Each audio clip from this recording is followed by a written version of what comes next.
Hey, how everybody doing today?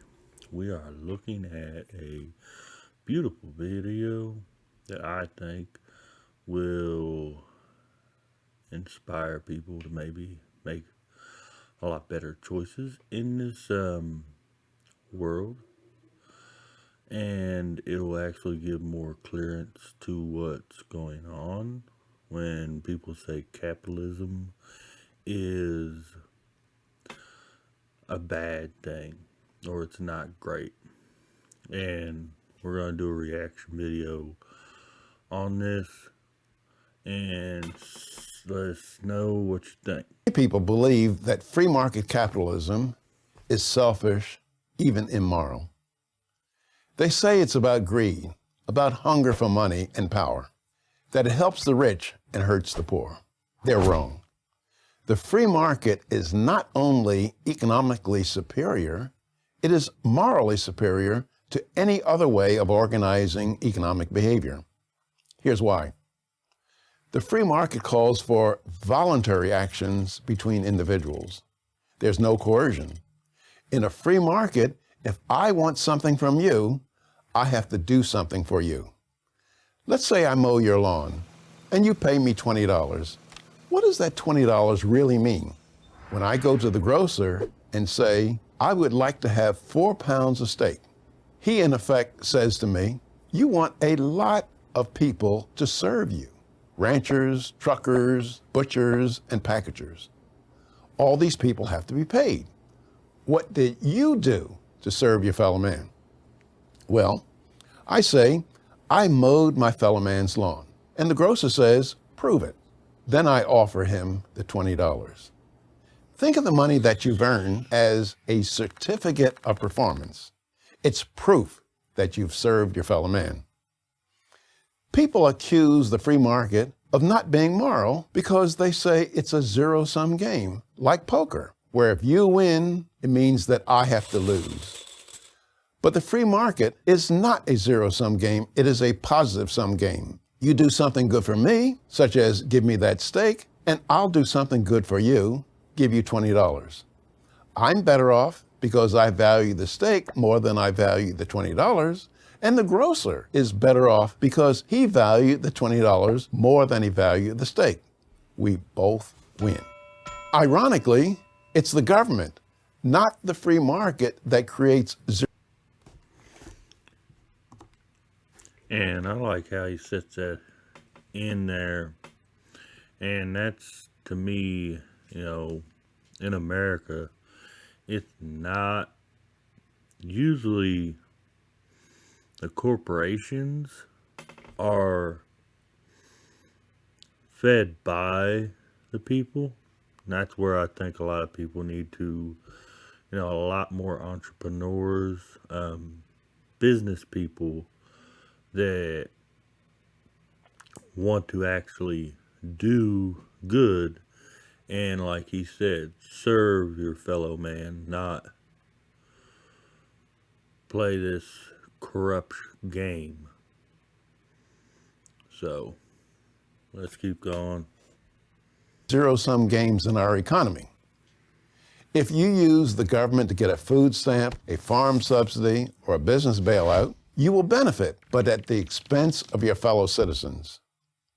Isn't it more moral to require that people serve their fellow man in order to have a claim on what he produces, rather than not serve others and still have a claim?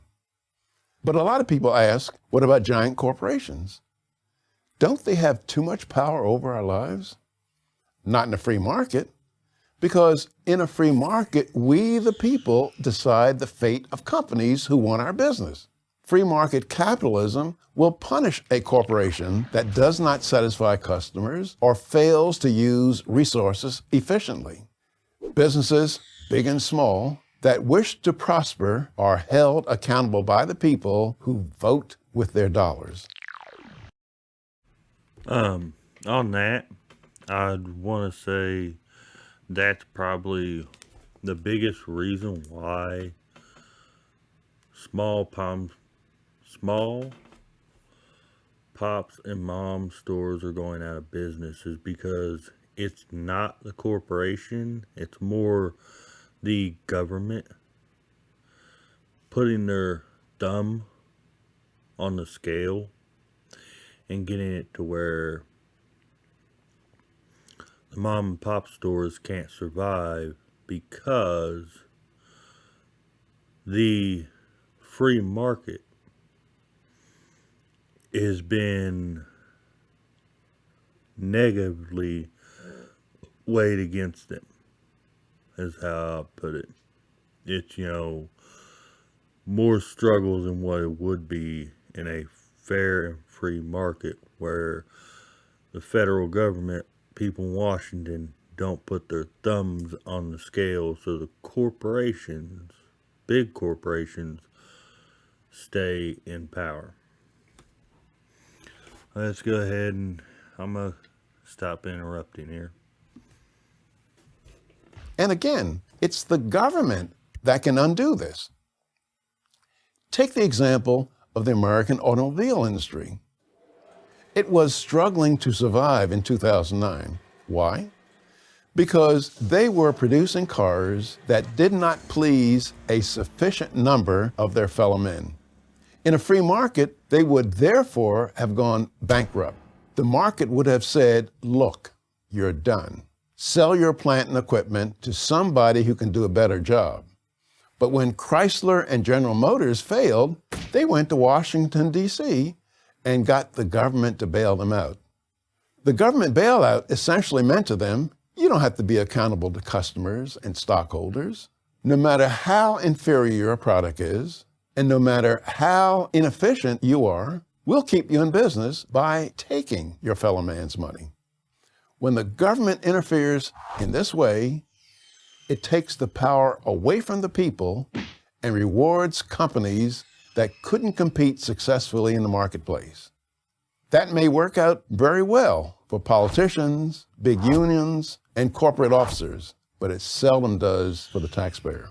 That's why a free market system can only work if there is limited government. Limited government means you and I decide which businesses survive. On that note, I'd like anybody who wants to comment down at the bottom, whether it be on Rumble or YouTube, what you think about that right there. Because I'm more of an independent person, and I've always thought, I hear the left, I hear the right. They both complain about this looping problem where the government does this. And neither side wants, to lose that argument. But nobody's fixing the problem. And that's why I've always stated, I'm an independent.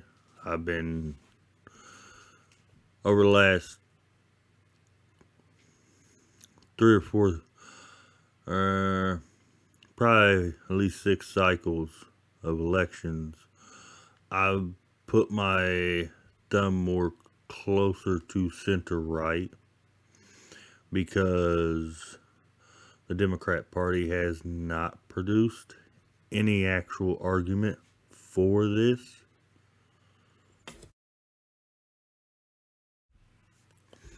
And that's why I've been sitting here thinking about what in the world.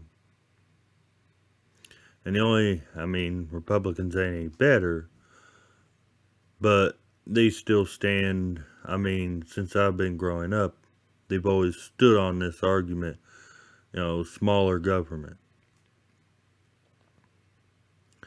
And I'm in my mid-30s, so my whole life they've always said, small government, small group.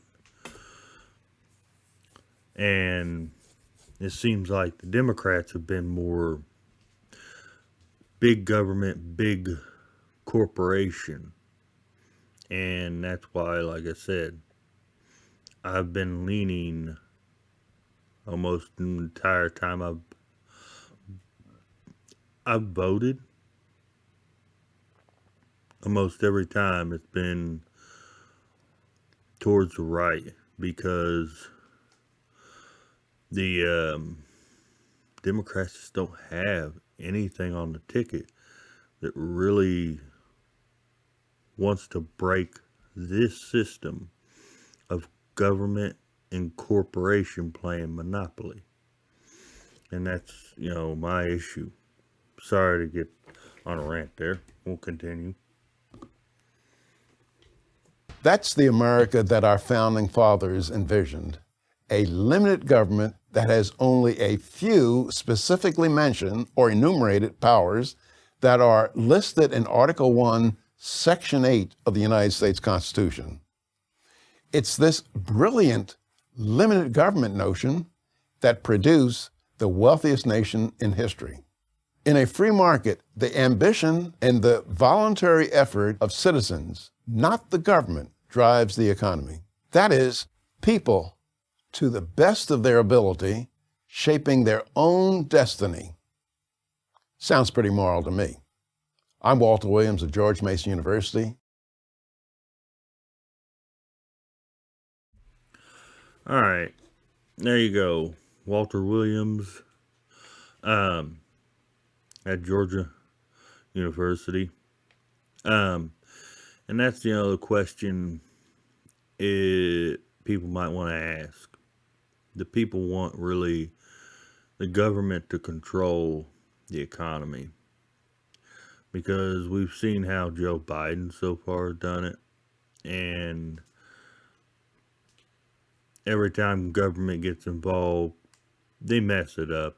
It's nothing new. It ain't no big secret. I mean, everybody on the street that works goes to a plant or a restaurant or a convenience store to get a check and, make some money. They all know this. It's not hidden. The only thing is, Washington doesn't listen. And that's, I'm pretty sure, the problem. The politicians have not listened to what they keep chanting, we the people. And that's where I think people are having the issue at. The bickering between the parties, that's always been there. The only problem is, right now, nobody wants to solve the problems. So, let me know at the bottom, and we'll catch you guys in the next video.